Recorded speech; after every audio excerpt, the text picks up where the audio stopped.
What's up everyone, welcome back to a brand new video on the channel. As the championship season goes on, pre-season has started, we've had some few eye-catching results, and from those pre-season games and some transfer business, the bookies start betting their favourites for promotion. What I thought I'd do today, I would look at Ladbrokes promotion odds and base it around a league table. Why I've not done Sky Bet? Well, one, BenHD has already done that. I'll put the link to his YouTube video in the description down below. This is my inspiration of that video idea. With Ladbrokes as well, they've done their odds a couple of days before I've done this recording, so most of these odds are very recent. There's a few teams I'm not too sure of, but there's always going to be a few anomaly odds in there. If you guys like what you want to see more content from me, please make sure you do give this video a like, it's tremendously appreciated. We want to hit 1,000 subscribers as soon as possible, so if you haven't done, please subscribe to the channel. We're on 222 at the moment. If we can make to 1,000 subscribers, I'll be able to do a collaboration with BenHD, and I also might have a surprise video on store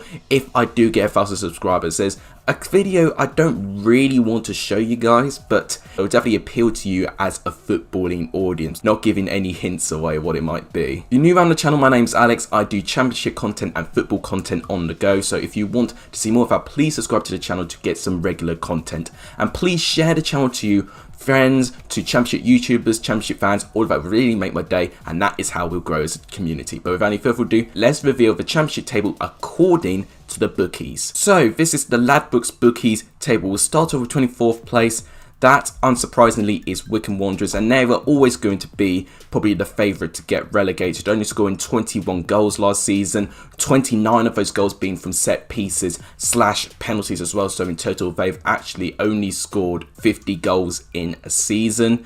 Their top goal scorer was the left back Joe Jacobson. I've looked at him recently. He looks a pretty good player. He scored in Wycombe's 4-1 victory in the first leg against Fleetwood in the playoff semi-final. Looks to be a really good player in the hand. Their second top goal scorer is Akinfenwa. And if I'm going to be honest, I'm a little bit worried with Wycombe on how little options they do have up top. I do have a feeling that Akinfenwa, despite strong in trying to keep the ball, I feel like his pace could let him down big time, and his shooting boots is going to have to be on game, because we've seen it before. The quality between League One and Championship is so big, and especially with the quality of the bottom three. Well, I'm excited to see Wycombe in this league. You know, it adds a little bit of variety. They could literally be like Yeovil, get promoted once and go straight back down.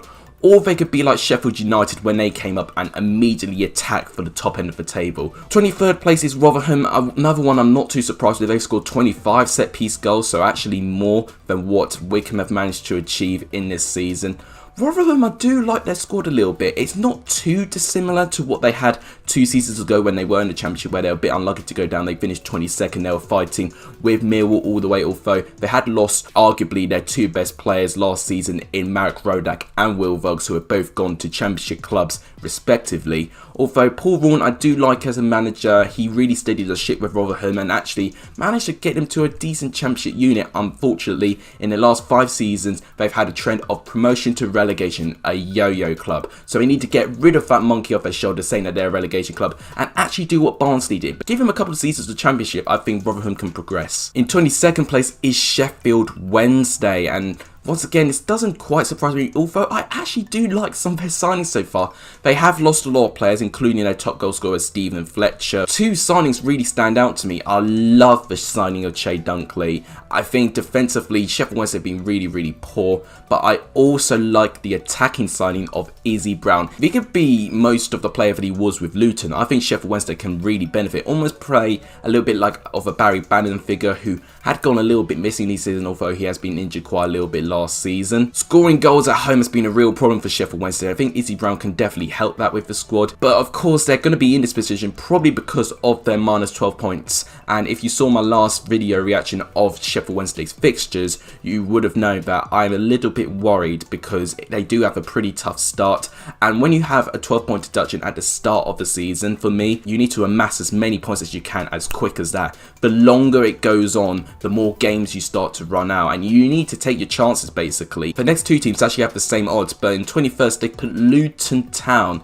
And under Nathan Jones, their form after lockdown has been extraordinary, only losing 1 out of their last 9 games. There's just something about Nathan Jones and Luton that just click. You know, Luton just naturally plays so much better under his management and his organisation and his tactics. It's going to be interesting now they don't have Izzy Brown. he has been, in my opinion, probably at least a top 2, probably the most creative player that Luton have had this season. They definitely need to invest into some loan signings and potentially into some permanent signings as well. 20th place is Coventry. There's about 4 betting sites that are predicting 4 different things with Coventry. Some are predicting them to get relegated, some are predicting them to finish mid-table, and some of them are naturally just scraping survival, and that is what Ladbrokes have done here. Coventry is a side that does intrigue me, definitely a championship pedigree club, and they do play with a lot of confidence, winning League One pretty comprehensively in the end. They had a terrific run going. I think they had a 13-game unbeaten run that really propelled them up into the table, and they do have some talented players. I'm really excited to see how Matt Godden gets on in this league. If he can score as many as he did in League One, then I think Coventry can definitely stay up. You do get one of the newly promoted sides naturally to perform much better than the 2 other ones. That could happen with Coventry or something.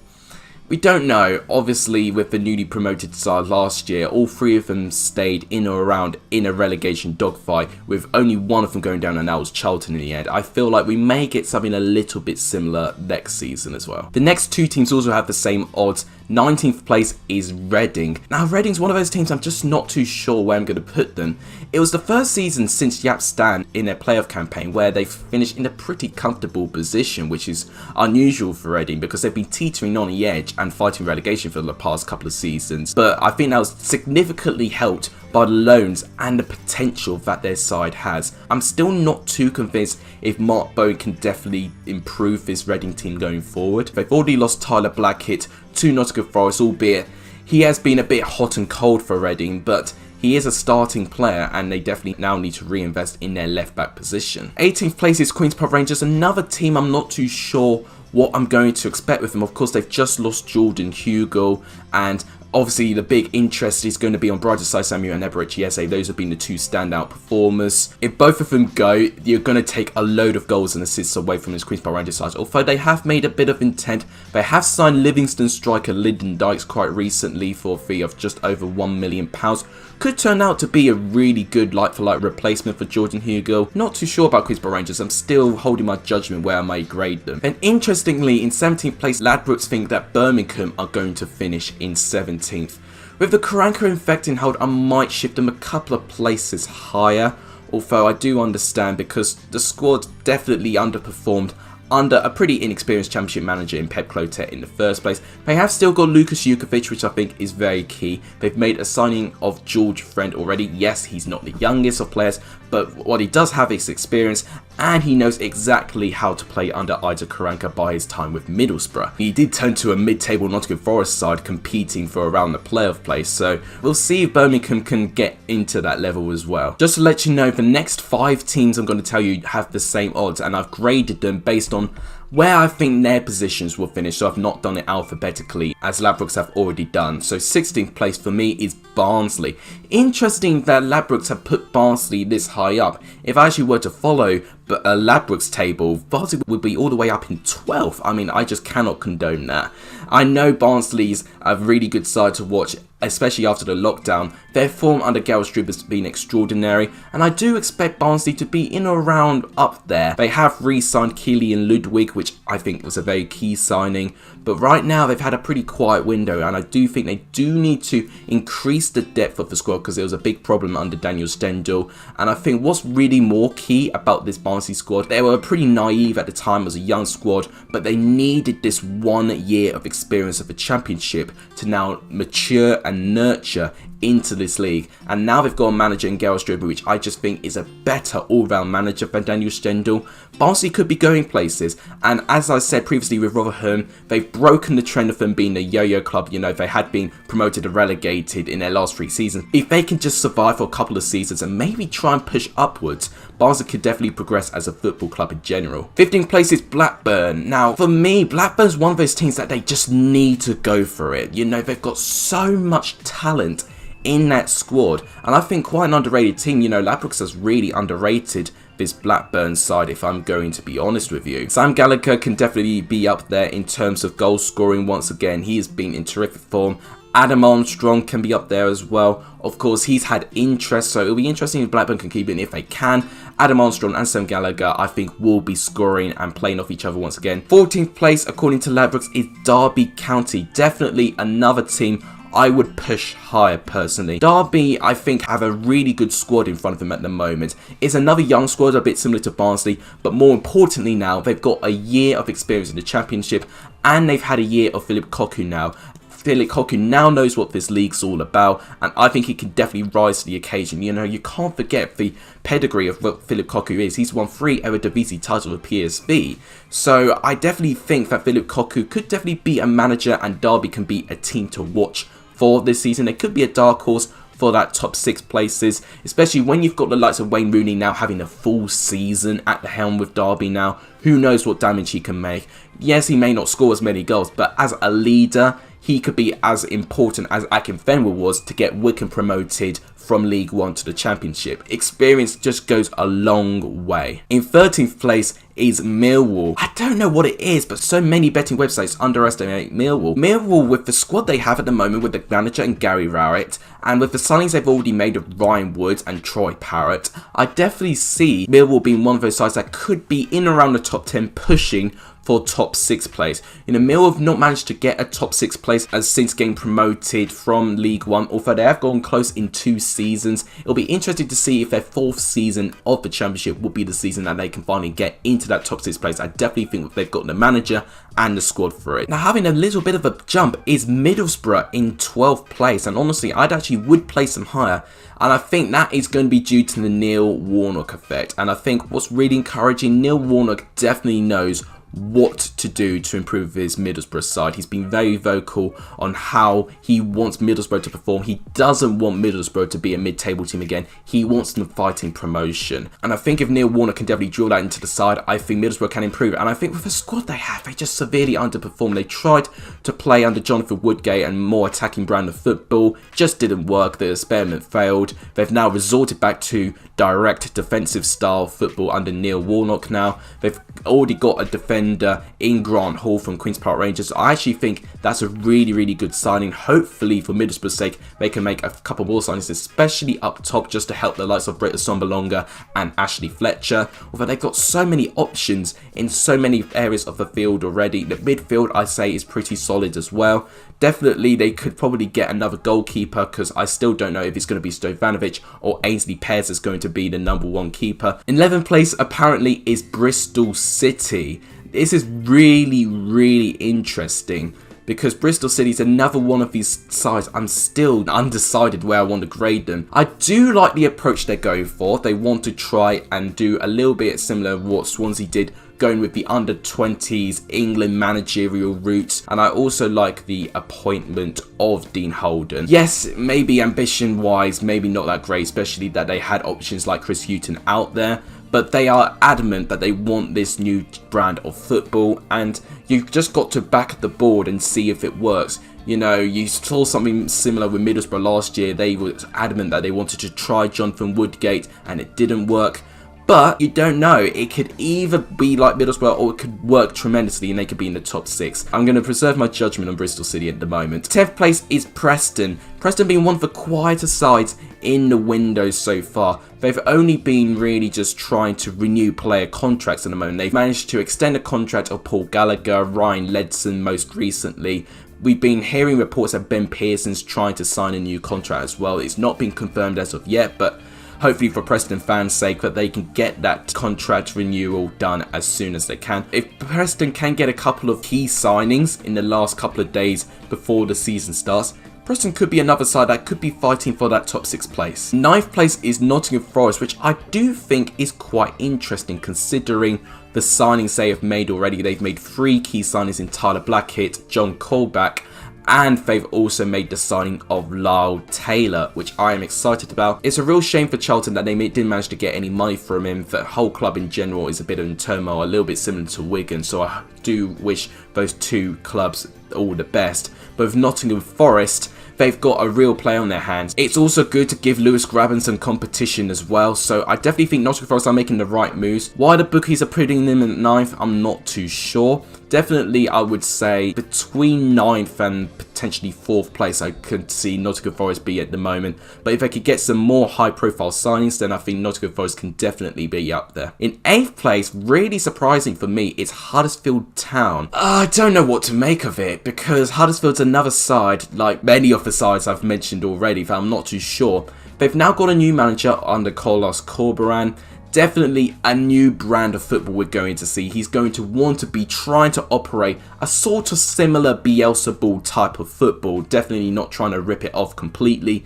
He has been in Marcelo Bielsa's backroom staff with Leeds United, and he'll be definitely used for teams trying to play the ball out. With the Cowley brothers, they're a little bit more defensive, a bit more direct. He'll definitely scrap that, and he'll definitely want Huddersfield to play the ball more, and I definitely think they do suit that a little bit more. They did it a little bit under David Wagner when they were promoted from the Championship. In terms of their signings so far, the only key one they've made is getting Danny Ward for Cardiff. I'd say pretty good signing, but they have lost a couple of players, including Kachunga, who was a little bit quiet this season, but he has been a really good servant to the club. But the bookies to predict Huddersfield in 8th is interesting, to say the least. They must really highly rate Carlos Corberán. 7th place is Stoke City. Now, Stoke City, we are still waiting for one season for Stoke to really go for the Championship. Their last 2 seasons, they've had horrific starts, and they've just not been able to recover. You may have seen my reaction of the fixture list saying that Stoke have a pretty nice round of games to start off with. If Michael O'Neill can repeat the form he had when he joined Stoke City, Stoke can definitely have a fantastic start. And I think if Stoke do have a great start, I think Stoke could potentially start performing as a team that needs to try and get back into the Premier League. You know, last season, they were the last team out of all Championship clubs this season to get their first win of the season. Stoke just cannot afford to do that again. But I do think under Michael O'Neill, they play better under him. His brown football definitely suits Stoke City a lot better. I like some of the signings as well. They've got James Chester back. May not be the best centre-back, but I think he was good with Aston Villa's promotion-winning campaign from the Championship. I love the signing of John Obi Mikel. Yes, he's 35. Yes, he may not be the quickest, although we did see him on a brief stint with Middlesbrough 2 seasons back under Tony Pulis, and he looked promising at a couple of times. And I think what's important for Stoke City is that he's got experience. You know, he's been with Chelsea at a Champions League final. So I definitely think that John Obi Mikel, for experience-wise, is what this Stoke City side needs. I definitely think Stoke can be up there, but in their first season, I highly rated Stoke. The second season, I really didn't rate Stoke. So now my mind's all confused on what to think of Stoke right now. I'll preserve my judgment until I see more transfers. Now I get to the top 6. 6th place, according to Ladbrokes bookies, is Swansea City, which I do think is interesting, especially that they've not made too many signings so far. I think the priority, what they need to have, is they need to try and reinvest in their loan players. They've already done it with Freddie Woodman, which is already great business for me. Yeah, he had a pretty good start to the season, but it kind of tailed off near the end. He did have that injury at the end of the season, which didn't help Swansea's chances of getting promoted via the playoffs. I'm still waiting to hear what they're going to do with Conor Gallagher and Ryan Brewster. They need to do all they can to keep them. They're such important players. But I do like the players in his squad. Andre Ayew is now going to get another year of the Championship. He was absolutely terrific. I like the mix between youth and experience. When you've got that perfect balance, you've got a great team in your hands. And I also like Steve Cooper as a manager. I expect Swansea to be going for it again. In 5th place, apparently, is Cardiff. And it's interesting, we've not seen not one of the 3 recently relegated teams yet, because you tend to get one relegated team falling around a mid-table purgatory. For me, I think with the relegated teams, I think they got the squads to be competing in the top 6. But with Cardiff at the moment, I love the signing of Kiefer Moore. I think he'll definitely suit Cardiff's system very, very well. Neil Harris can definitely get the best out of him. Losing Danny Ward may be a little bit disappointing for Cardiff's point of view, although they do have a few options in fullback, so maybe it's not the end of the world that they've lost him. Definitely, I think they can make some more signings. And I think definitely for the recently relegated teams, Cardiff's one of these teams you've got to look out for. In 4th place, we have Bournemouth, finally, the first one of the recently relegated teams. And I think the main reason for that is losing Nathan Ake, the heart of their defence, to Manchester City. But also the unknown of how Jason Tyndall's going to do in his first full season of management with Bournemouth, after he was Eddie Howe's assistant for over 12 years with Bournemouth. Here in this interview, he definitely doesn't want a load of things to change, and if you look at the squad at the moment, it's definitely filled with a lot of championship quality players. You know, right now they still got Callum Wilson. I don't think that will be for long. I think eventually more bids will come in for more championship clubs. David Brooks they've still got as well. He's been gaining a bit of interest for Manchester United recently. Sam Surridge, he's not played a lot for Bournemouth, but with his time at Swansea, he was one of Swansea's better players. So I'll be interested to see how he performs in the championship. Maybe we'll see more of him. It's a shame they've lost Aaron Ramsdale recently to Sheffield United, following Dean Henderson has now gone to Manchester United. They definitely need to make a goalkeeper in this transfer window. Following that, they've also now lost Artur Boruc to Legia Warsaw. In third place is Watford. Now, in terms of Watford, it's really interesting because I do think they have the most quality of players going down from the Premier League to the Championship, because I'd say they spent quite a bit of money in the transfer window. Just so many of that squad just underperformed, and I think what also let Watford down was their managerial choices. They now have a new manager in Vladimir Ivic, which, if you look at him, is one of the scariest men you've ever met. But he's had a fantastic record with previous clubs. He's won 2 titles in his respective division, only losing 1 game in his previous 2 seasons as well. It's still an unknown how he's going to perform in the Championship, but with that squad at the moment, it's definitely probably in contention to be the strongest squad in the Championship. But squad unity is so important, and there's just something about Watford that doesn't fill me that confidence that they've got that squad unity, which doesn't help with the managerial merry-go-round. As I said, when you've got a steady manager staying in the job, it does provide security and squad unity. But now they've got a new era under Ivic, maybe Watford could start climbing back to where they should be, because I don't think any of them predicted Watford, and along with Bournemouth, I don't think any of them predicted that both of these sides will be down in the Championship this season. Now go to the top 2. Second place is Norwich City. And what's interesting about Norwich, yes, they finished 20th in the Premier League, but I sensed this when they were relegated by West Ham. They have already, in the Premier League, preparing for the Championship season. They're giving more players of their squad a chance to play some football, and I definitely think with their business so far, they've definitely been preparing for the Championship. I do like the signing of Kieran Dow. I think it's a good signing. Oliver Skipp, a recent signing that they've made from Tottenham Hotspur, I think will also be a good signing for Norwich as well. I'm excited to see how he gets on. Then in first place, with the same odds with Norwich have to get promoted, is Brentford. Now, what I really like about Brentford is how they spend their money and how the club is run. You know, you've seen clubs like Sheffield Wednesday and potentially Derby County get charged for financial fair play rules, and that could be just a lack of carelessness up top and how they spend their money. Brentford, what they do really well is that they get great value for their players and they reinvest in areas that they need, and they don't overspend. And when you have a club that is well run like that, it reflects performances on the pitch, and that's ultimately what we have seen Brentford in last season. Probably because of the squad they have at the moment, they will be considered the favourites. I think it'll be very remarkable if they keep both Ollie Watkins and Said Benrahma. I do think at least one of them will go. I know Watkins has attracted a few Premier League clubs, same with Said Benrahma also. But who knows, more of the squad could be leaving as well.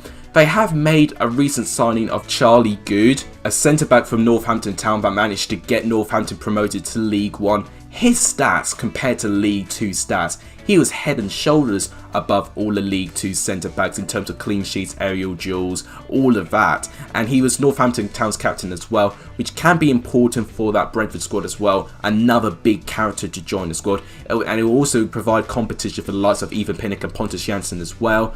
I think a very sensible sign for Brentford. Maybe if they could get more attacking options, definitely they can secure first place a little bit, but I'm not surprised to see Brentford as a favourite, and I don't think I've seen any betting companies that have predicted Brentford to finish outside the top 2 at the moment. But that wraps it up. That is the league table according to Ladbrokes on who's going to get promoted. So they think that Brentford and Norwich will be promoted, and in the top 6, Watford, Bournemouth, Cardiff and Swansea will battle it out for their final promotion place. That's interesting. And to get relegated, Sheffield Wednesday, Rotherham and Wickham. Let me know of what you think in the comments down below. Give me your early predictions of what the table will look like. I honestly, looking at this table, because there were some dodgy picks there, I'm thinking of doing the table calculator already and showing you my early championship predictions. If you guys want to see that, let me know in the comments down below and I'll already start working on it. But if you guys liked what you see, please make sure you do give this video a like, it's tremendously appreciated. If you haven't done, please share the video and please subscribe to this channel. We want to get to 1,000 subscribers so we can do the collaboration with BenHD and so I can show you the video I don't really want to show you. Thank you guys so much for watching. You guys are legendary if you saw the end of this video, and as always, take care guys.